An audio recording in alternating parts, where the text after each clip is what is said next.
Today we're going to look at a cabbage core plant. This plant was started from a core, not the stump. We have others that we've let go to seed from stumps, but this variety does not overwinter well. It's the Filderkraut. Very good cabbage. A large, coarse-headed, coarse cabbage that's used for sauerkraut. It's really good for that. We see this one's blooming. See the flowers here, and we have the flower buds. It looks a lot like an overgrown broccoli, or over mature broccoli. Broccoli has a much bigger head. So how do we get this plant? And this will give us enough seed. Here we see some more flowers here. This will give us a lot of seed.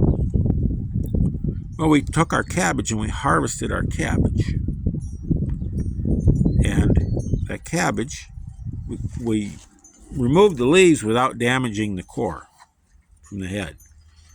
See down in there where the leaves had been taken off. Way down in there. And this cabbage was actually over mature, and it had started to grow these side branches inside the head.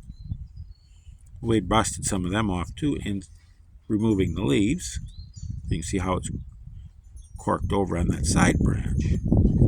We allowed these to cork over after removing the edible leaves, the cabbage itself that we want to eat. We let this set and cork over for a while. A few days, then we just plant that stump. Stick it down here in the dirt. And a good percentage of those will root. They will send out roots down here. And that plant will go on and grow like this, using the energy that's stored in that core to grow roots and leaves. And in due time, it will flower. Now if it's pollinated, these will make little pods. And in those pods will be our cabbage seed. And each pod will have anywhere from 4 or 5 up to maybe even a dozen seeds or more in each pod. So it doesn't take a whole lot of pods to give us several years worth of cabbage seed. And they don't really even take a lot of room. This one here we stuck in here with this apricot. The neighbor had hit it with a lawnmower several times, and they finally got tired of it, so they pulled it out, and I salvaged the stump of it. I thought, well, we'll see. That stump still has some life in it. Now we can see we have a nice little apricot here we're going to be setting out. Once the cabbage is done, gone to seed, we'll set this out this fall, this apricot. But it can grow in this pot till then.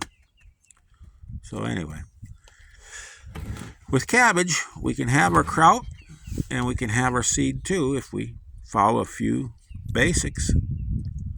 And it can be a lot of fun to grow our own seed. Gives us some control over what we have. Gives us a little more control over our food systems.